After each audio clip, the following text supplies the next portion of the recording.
Bonsoir tout le monde et bienvenue dans cette nouvelle émission où on va essayer de vous faire découvrir un petit peu l'environnement des pilotes et permettre de voir un petit peu ce qui se passe autour de la compétition des week-ends, l'organisation, comment se déplacent les pilotes et essayer d'apprendre un petit peu les pilotes à visage découvert. C'est le nom qu'on a décidé de donner à cette émission. Ce soir, j'ai décidé d'accueillir avec moi Clarisse Jeannot qui arrive de la catégorie Bonsoir. Spring Girl et Paul-Mathieu Fauconnier qui arrive de la catégorie Buggy 1600. Le but est de faire découvrir un petit peu vos teams et comment vous vous déplacez, comment vous organisez vos week-ends de course au fur et à mesure de la saison, car on sait qu'une saison, c'est long, c'est des déplacements, c'est de l'investissement et donc on va essayer de voir un petit peu avec vous comment vous pouvez gérer tout ça au-delà du week-end de course. Clarisse, toi tu arrives de l'Est de la France, du Salon Séac où tu as fait tes débuts. Exactement, donc j'ai commencé à l'âge de 15 ans environ, par quelques courses, on est tous passés par là. Ensuite, on s'est engagé sur des challenges complets au Challenge Séac, où j'ai effectué mes premiers pas dans la catégorie Junior Sprint. Donc j'ai fait première féminine, je suis montée sur la 4e place au trophée Séac. Et puis après, j'ai directement commencé en championnat de France à partir de ma première année en Spring Girl. Voilà, tu es arrivé au championnat de France dans cette catégorie Spring Girl. Toi, Polo, ça a été un petit peu différent dans le début. Moi, j'avais mon père qui roulait en UFOLEP à l'époque et j'avais la chance de rouler pendant midi quand j'étais très jeune. Entre midi et 2 le dimanche sur les circuits avec mon petit kart de chevaux. Et quand j'ai eu l'âge à 16 ans de pouvoir participer au championnat kart de chevaux à l'époque, en moins de 16 ans, j'ai fait mes armes jusqu'à mes 18 ans.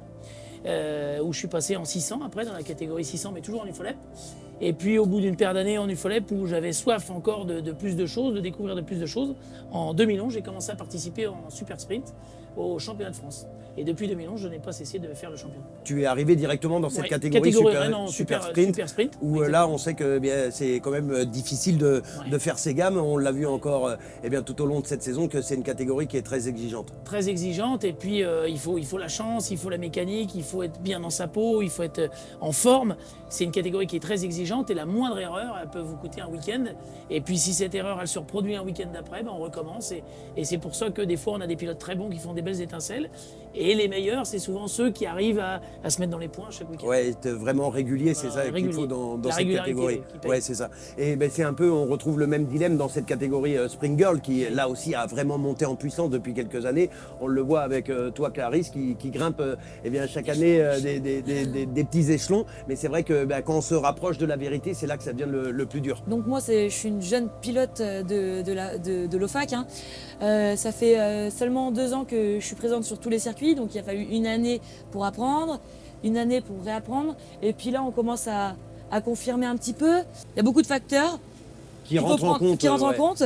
Et puis un championnat est très très long, il y a 10 courses, donc forcément...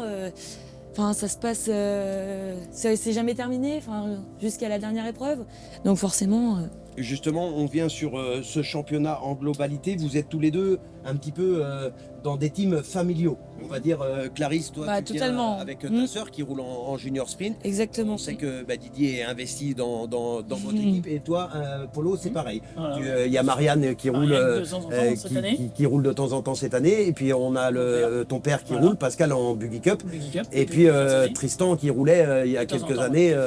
On était 4 sous le stand. Voilà, donc comment on gère un petit peu tout ça justement au niveau du familial? Est-ce que ça va au-delà dans la semaine, au-delà de la course, ou c'est vraiment le jeudi soir, on se concentre, on y va? Et moi, c'est peut-être un peu plus différent que Clarisse parce que mon père habite dans une partie de la France et moi j'habite de l'autre côté en Bretagne. Donc du coup, on a à cœur de se retrouver chaque week-end. Chacun prépare de son côté sa course si on veut. Et puis on s'appelle au dernier moment pour se dire on arrive à telle heure au circuit. On est là, on essaye de se coordonner pour arriver ensemble. Comment on s'installe sur tel circuit. Et c'est vrai que c'est ce qui nous rapproche parce qu'en fait on s'appelle dans la semaine, on se parle de la course, on discute de la course ensemble et puis on parle du temps aussi qu'il va faire, la météo et combien de temps de route tu as et combien ça a été pour rentrer la dernière fois. Et c'est des liens différents d'une famille normale, on va dire. Voilà, ça permet de garder les liens parce que pour préciser quand tu dis ça, à la base tu es originaire de l'Est de la France, de Troyes, et maintenant tu es exilé en Bretagne. Voilà. Donc c'est pour ça que il faut communier, mais comme tu dis, ça permet de se retrouver retrouver aussi et de passer des bons moments en Exactement. famille. Voilà, exactement. Et Clarisse, vous êtes Du plus... coup, oui. voilà, nous, c'est assez complètement plus serré, différent. C'est complètement différent parce qu'en fait, déjà, nous, Amandine et moi, on est encore en études. Donc c'est vrai que c'est un petit peu compliqué d'être...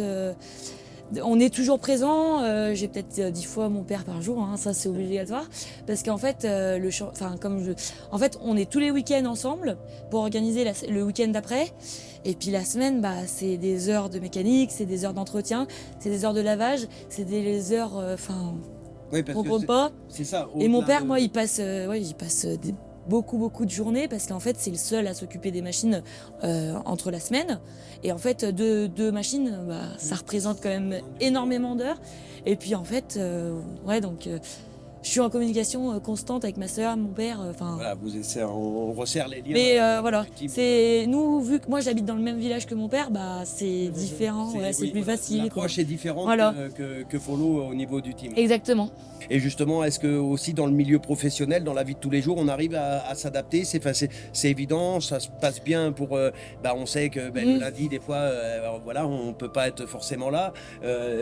Comment vous gérez aussi tout ça dans votre vie professionnelle et personnelle? Et bien les week-ends où on part des fois le jeudi soir, où on rentre le lundi tôt le matin pour repartir au boulot. Voilà, tout ça aussi, c'est à gérer tout ça tout au long d'un championnat. Disons que comme avec l'habitude que ça fait une paire d'années que je fais le championnat, je sais les déplacements où je vais avoir besoin de mon vendredi. Donc moi le lundi, j'essaie d'être au travail le lundi matin quand même à chaque fois. Donc bien souvent on roule toute la nuit avec mon collègue Yannick qui me suit partout, mon mécano. Donc on alterne le volant et puis bien souvent quand j'arrive, je prends une douche et puis je vais au travail. Donc c'est assez marrant parce que mes collègues à la première réunion du lundi, on discute de mon week-end quoi.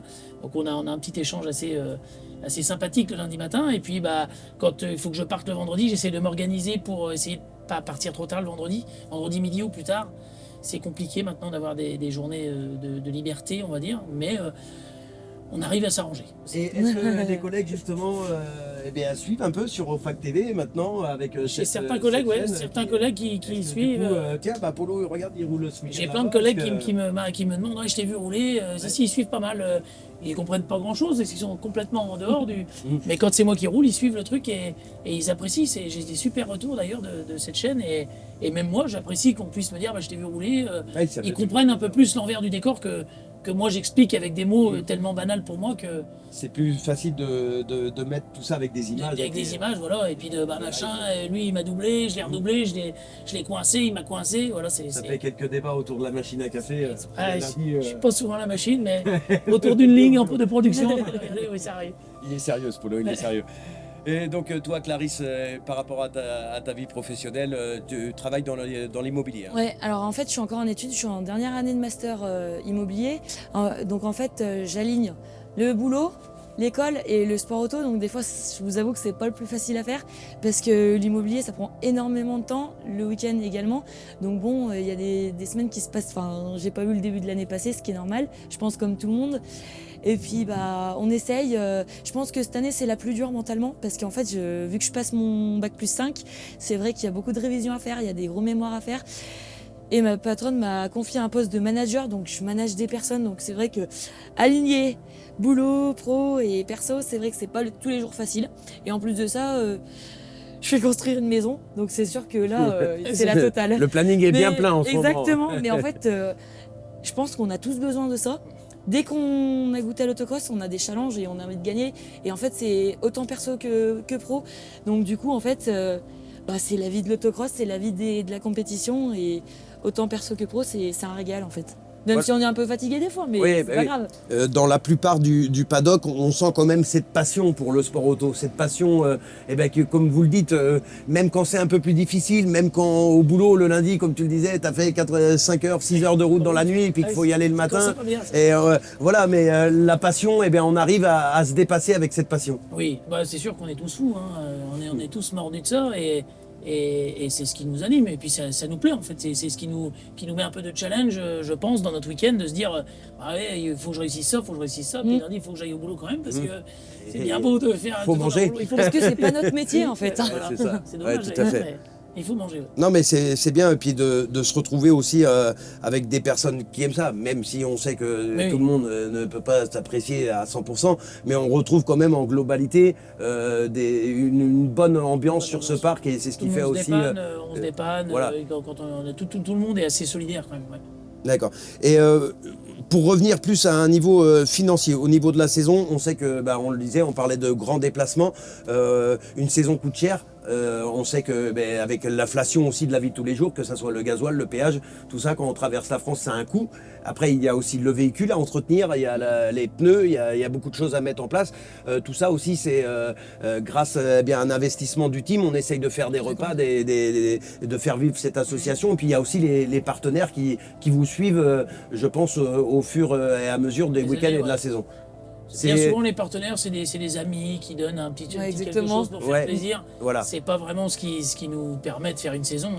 Ce qui nous permet de faire une saison, c'est d'aller au travail le lundi matin. Voilà, non mais ça Et- permet de mettre justement l'envers du décor, parce que Voilà. c'est vrai que quand on voit, on peut connaître le prix d'un véhicule, ce que ça coûte, parce que je vois même nous en tant qu'officiel, on se déplace, donc déjà on voit combien que ça nous coûte. Et vous en plus, vous avez les véhicules avec sans panne mécanique, déjà Ouais. ça coûte un certain Ouais. prix. Donc si on y rajoute les petites casses moteurs, les petites casses de Ouais. boîte de vitesse, les pneus qui Les coûtent pneus, notamment Buggy en 1600, Buggy ouais. 1600 qui aiment bien se limer.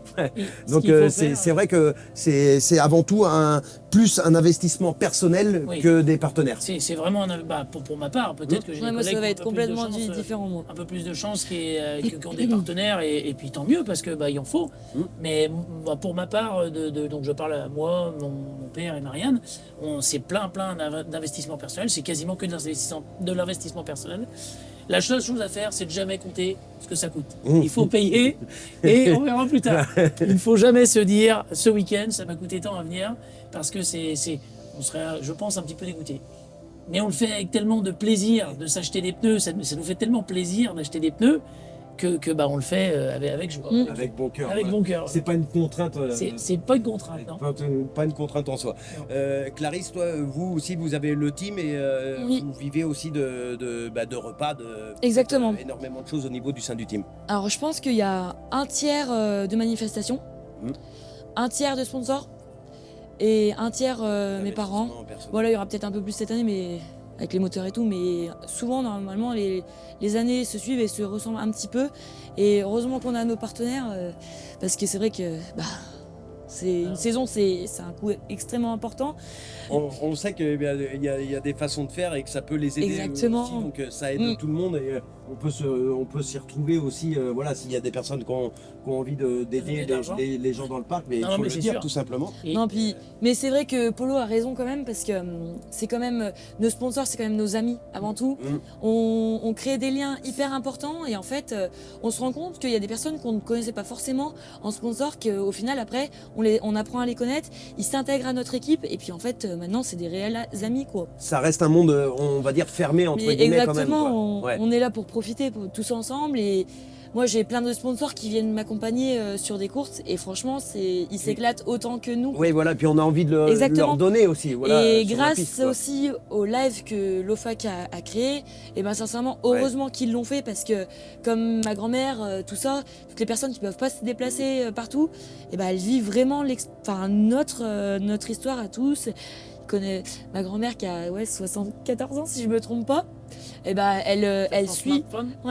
et ben exactement sur sa tablette, et ben elle suit toutes les courses du samedi au dimanche, et en fait Ça permet de garder le lien là aussi, quoi. le lien, et puis je pense que pour elle c'est voilà, depuis ce jour-là elle se régale, quoi. Oui. Et Pour puis même vous- d'échanger dans la semaine, quand ils ont vu l'action ou la Oui. course, de dire ah oui, j'ai Quand été tu vu revois la doubler, personne, ou Mais ouais. ça, ah oui, t'as vu comment on s'est doublé. mais moi c'est ça met une image il dira- sur des mots. Voilà. après Et- chaque manche, ma grand-mère elle m'envoie un message, Ouais. et puis elle me dit ouais super, ou oh là c'était pas très bien. Ouais. Très connectée ta grand-mère. toi. Ah mais oui, Ouais. C'est mais de Mamie ouf. 2.0. c'est Verzé, là-bas. Marie-Claude Jeannot 2.0. Et vous pensez vraiment que ce live a été quelque chose d'important pour la discipline? Oui, honnêtement. Oh bah, moi, ouais, il y a, franchement. et il y a quelques semaines, on a fait une course et le lendemain, on avait une manifestation dans mon village. Et je sais pas le nombre de personnes qui m'ont parlé du live et qui m'ont dit on t'a suivi. Mais je suis même rentré le midi en disant à Marianne, je dis c'est incroyable le nombre de personnes qui regardent le live. tout le monde suit le live, tout le monde à son niveau ou à son pilote préféré, parce que je pense pas que les gens regardent tout le week-end le live, mais ils suivent un peu les horaires et puis ils regardent en fonction de leur pilote. Ou alors ils le mettent en fond dans un coin de la maison et puis quand ils entendent Buggy 1600, Super Sprint, tac, et ils tendent l'oreille.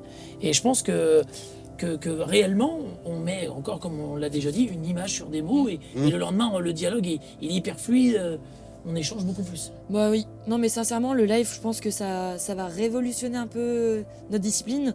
Beaucoup de personnes, je pense, connaissaient pas l'autocross et depuis ce live, le live est partagé, le live est regardé par des personnes qui connaissaient pas la discipline et franchement, bravo. Eh ben, en tout cas, oui, ça fait plaisir d'avoir des retours comme ça, vraiment des pilotes, parce que c'est ce que je voulais un petit peu dans ce temps. Voilà. Non, ce qui est pratique je aussi, pense c'est que j'ai pas pris 2 ans qui. De notre stand, on peut vérifier aussi ce qui se passe. Et ça c'est génial. On en est où? On regarde rapidement et c'est très pratique. Est-ce que ça peut servir sur les choix de grille? Oui, mais oui. Ouais, vous regardez tout ça? Les trous en formation, les choix de grille, ou quand il se met à pleuvoir, ou l'arrosage, on regarde un petit peu la tonne arrosée. Et puis tout ce qu'on peut pas voir de l'extérieur, en fait. Ouais. Je pense que tout le monde le fait. Après, avant chaque départ, etc., on regarde quoi. Ça permet de rentrer un petit peu plus dans les détails, quoi. Dans les détails. Non, franchement. Et même nous qui avons des spotters maintenant en autocross, il est bien souvent positionné dans une partie du circuit où il voit pas toute la piste. Et avec le live, ça permet de même revenir en arrière. De se dire, attends, je viens de voir le départ, mais je reviens en arrière. Et de se dire, lui, il a fait ci, il a fait ça, c'est bien passé. Ou même le dimanche soir sur la route, on se regarde exactement. Quand ça a performé, quand ça a été. Voilà. Je dis encore tout à l'heure. Je dis ça, on est en train de travailler là. Au-delà des téléspectateurs qui regardent sur YouTube, vous en servez vraiment comme un élément important de travail. Voilà. Exactement. Donc on peut dire que ça a été une belle avancée pour notre discipline. Je pense que même, franchement, la personne qui a créé ça, je ne sais pas exactement, mais elle a une super idée. Enfin, sincèrement, autant pour les téléspectateurs que nous, que les pilotes. Enfin, franchement, là, il manquait plus que ça. Et je pense qu'on le voit parce que la FF fait ça depuis ce live. J'ai l'impression qu'elle communique un petit peu plus. Donc, franchement, bravo à la personne qui a créé ce live. Écoutez, tant mieux pour la discipline et tant mieux pour nous parce que, comme vous le dites, ça permet d'avoir un bel élément de travail, permettre à ses sponsors de pouvoir suivre malgré qu'ils ne sont pas sur la course. Donc tout ça, on peut dire que ça a été une belle chose. Pour finir en quelques mots, ce championnat de France, Polo, ça fait quelques années maintenant que tu y participes. Est-ce que depuis ce temps-là, tu l'as vu évoluer? Qu'est-ce que tu pourrais dire depuis ces années? Comment ça a évolué au niveau des catégories? Tu as commencé par la Super Sprint, aujourd'hui tu es en Buggy 1600. Je sais que cette catégorie Super Sprint, elle est toujours dans un petit coin de ta tête. Mais comment tu trouves que ce championnat a évolué en une dizaine d'années depuis maintenant que tu es là? Alors, je trouve que d'année en année, il y a toujours des très bons. Et quand quelqu'un quitte une catégorie qui était très, très fort, plusieurs pilotes, il y a toujours des nouveaux qui reviennent. Il y a toujours ce challenge où il y a des très bons. Les très bons de l'année d'avant, de l'année précédente partent et des nouveaux arrivent, ils sont tout de suite dans le match, ils sont tout de suite aux avant-postes et c'est vrai qu'on n'a jamais de répit, que ce soit en Super Sprint ou en Buggy 1600. Peut-être aussi avec des challenges derrière, les 4 challenges qui permettent aussi justement d'être bien au point et puis quand ils arrivent au championnat, ils sont dans le coup. Dans le game, La Junior Sprint aussi quand même. Sans oublier la Junior Sprint. Toi tu y es passé, Clarisse, c'est vrai que c'est l'école pour commencer, c'est très important. Je l'ai quitté déjà il y a 4 ans la Junior Sprint, mais quand je vois les pilotes de Junior Sprint là, cette année, sincèrement, j'ai regardé les chronos ce matin, ils sont déjà à au millième. Pas beaucoup de millièmes entre eux, et par rapport à nous, les super sprints, etc., ils sont à 2-3 secondes, mais c'est rien, quoi. Il y a une puissance. Les juniors, c'est une certaine virilité maintenant. Exactement. Et ça se touche les roues, alors c'est dans le respect mais ça se touche les roues, ça frotte les barres, et on sent qu'ils copient un peu les grands, on va dire. Donc forcément, ils regardent un petit peu ce qui se passe dans les autres catégories, quoi. Forcément, donc du coup, dans toutes les catégories, il y a peu que avoir du niveau, quoi, après. Est-ce que vous pensez que sur les dernières années, le championnat de France a monté d'un cran? Le niveau a toujours été très élevé quand même. Moi, j'ai toujours vu un super niveau. Après, ça roule un peu plus vite d'année en année parce que les performances augmentent des machines, je pense. Et puis peut-être aussi tout ce qu'il y a autour, les constructeurs, tout le monde les fabricants d'amortisseurs, même au niveau des pneumatiques, on travaille beaucoup sur tout ça. Ouais. Je pense que ça améliore. Après, le niveau, il a toujours été excellent Ouais. quand même. Voilà. On voit Il y a bien, pas, il y a 20 ans, c'était mieux, voilà. il y a un truc. Non. C'est que, Moi, je trouve que le niveau a toujours on été évolue suivant, on va dire, le matériel Voilà. et comment vont les choses. Une quoi. année, c'est lui qui était très très fort, l'année d'après, c'en est un autre, mais il y a toujours un très fort. On voit bien d'ailleurs nos amis français qui sont en Europe, Bah oui. et ils se débrouillent vachement bien, et les Français sont super bien représentés à chaque fois. Je pense même que les Européens, ils tremblent un peu en voyant des Français sur leur grille. Donc, il y a toujours eu un excellent niveau. Mais tu le verras dans 3 15 semaines. jours. Dans 3 semaines, On du a côté enfin 3 semaines de répit. du côté de Saint-Georges. ouais, Ouais, ça ouais. va faire du bien un petit peu, parce que c'est vrai que tous les 15 Je vais jours, partir en vacances. ça, un petit peu, ça mais enchaîne. je vais Bon. partir en vacances Ouais. où, je ne sais pas. Mais si quelqu'un a une place. À Saint-Georges, une À semaine avant, Saint-Georges, une semaine avant, à Saint-Georges-de-Montaigu. Bon, Saint-Georges-de-Montaigu encore payé. On pourra passer à Marianne si tu veux, j'y passerai Ouais, un petit un mot. petit mot À gentil, Baboune aussi pour Ouais, qu'il- bah oui, allez-y, Hein, pour il qu'ils va être les ravi. aident. Oui, ils vont être ravis. Au niveau des pistes, parce qu'on sait que les pistes sont différentes tout au long de la saison. On a des pistes plates, des pistes avec du dénivelé, des pistes rapides, des pistes plus fermées, plus techniques. Quel est votre style de piste et laquelle vous préférez vraiment dans ce championnat? Moi, mon style, alors j'ai pas vraiment de style de piste parce que je m'amuse à peu près partout, mais je dirais qu'à Elne, c'est une de mes pistes préférées. J'ai toujours plus ou moins bien réussi à Elne, c'est une de mes pistes préférées, il fait toujours beau.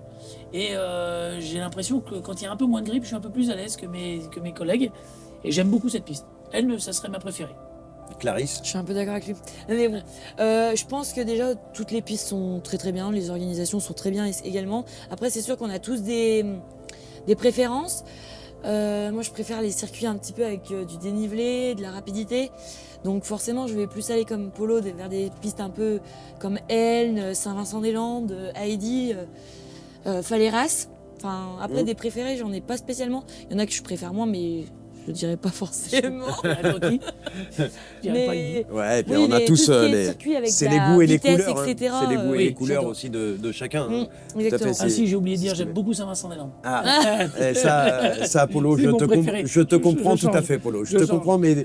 mais tout à fait. Moi, tu sais que pour moi, ouais, c'est la plus belle du c'est la plus belle championnat. du championnat. Même si Eh ben, Liam tu me hier demandais m'a des dit améliorations. non. Saint-Vincent-des-Landes, j'ai trouvé que le circuit d'année en année, c'était une super organisation, les petits bars à droite, à gauche. Ouais. On se dirait même, je vais aller à Saint-Vincent en spectateur. Oui. Tellement les spectateurs sont bien reçus. C'est vrai que là, on le voit avec Heidi, il y a un nouvel hangar, Ouais. une belle installation, infrastructure. On sent aussi que les organisateurs vont avec la compétition, D'accord. essayent Exactement. de s'investir dans les D'accord, ouais. dans les Je courses, et pense ça qu'ils c'est voient, intéressant. ouais, ils sont en train de voir que l'autocross est en train de peut-être d'évoluer, donc ils mettent tous les moyens. Peut-être qu'il y a plus de spectateurs, il y a plus de moyens du coup. Donc forcément, ouais, franchement, même Heidi là, ce qu'ils viennent de faire, c'est extraordinaire. Enfin, franchement, Saint-Vincent, enfin, même les autres, comme Steinbourg qui vient de débuter, là, il n'y a pas Ils très longtemps. apportent des. Enfin, ils ont une organisation vraiment top. Enfin, franchement, bah, on peut que les féliciter. Enfin, très bien. C'est nickel, ça se passe bien. Bah c'est oui, toutes c'est les impeccable. courses, hein. Ils mettent, je pense, des Le jours et cœur des à jours. l'ouvrage, Voilà, et puis c'est des exactement. bénévoles, Donc, ils travaillent, on sait, forcément, voilà, c'est des gens qui prennent de leur temps libre pour Oui. pouvoir préparer des pistes. On Ouais. l'a vu ici sur le circuit d'Haïdi où un gros orage a frappé la Ah oui, semaine c'est vrai, dernière, j'ai vu et les ils ont photos, travaillé tous toute la semaine pour offrir une piste, bah écoute, Digne de ce nom. qui est quand même digne de ce nom. Et pour finir cette vidéo, les objectifs pour la fin de saison, Polo. Les objectifs, il était clair en début de saison, hein, c'était essayer de gagner le titre, pourquoi pas, en faisant deuxième l'année dernière. Là, on est à un peu plus de la mi-saison, la concurrence est très rude. Les performances, elles sont pas au niveau de ce que j'espérais, je m'attendais quand même à mieux. Après, aujourd'hui, je me suis régalé, je fais troisième en manche, je me suis régalé, et je me dis que bon, bah, et ben, du moment que je m'amuse et qu'on se fait Ça plaisir, reste une part du- ça reste, voilà. Après, On aime j'ai la- revu mes objectifs un peu, je me suis dit, bon, on verra bien. On aime la verra bien. compétition, On mais aime la déjà compétition, le mais plaisir, voilà, déjà il retrouver faut avoir ce du plaisir au plaisir. volant. Voilà. ouais. Il faut du plaisir et après si ça matche tant mieux, si ça matche pas, bah on est un peu triste sur le retour du dimanche soir et puis Peut-être pas le titre, mais derrière, il y a quand même des places. oui, il y a les jours des places et il y a puis des rien n'est places perdu d'honneur à hein, à aller l'heure prendre, et actuelle. puis Donc, voilà. On voit que pour ça l'instant, se resserre même Oui, en tête oui. de cette catégorie du 1600. Pour toi, Clarisse, les objectifs de cette Eh fin ben, de les saison. objectifs, c'est pareil, ils ont été un peu revus parce que le niveau est très relevé.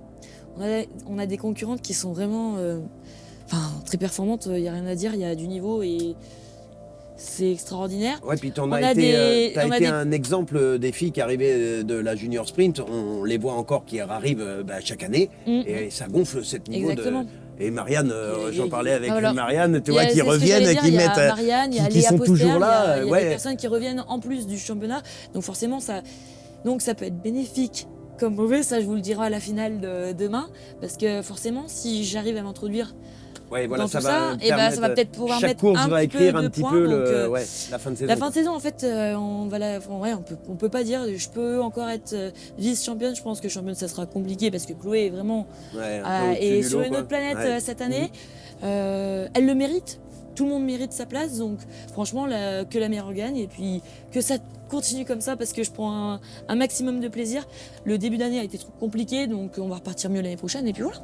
Ouais, puis on sent que tu gagnes comme on disait, en maturité, en stabilité dans la catégorie. Exactement. On voit que tu commences à bien t'y intégrer et puis on sait que avoir un titre, hein, tu l'as pu le voir l'année dernière, ça joue des fois À rien. à peu de choses et à rien. Mais en tout cas, merci Clarisse.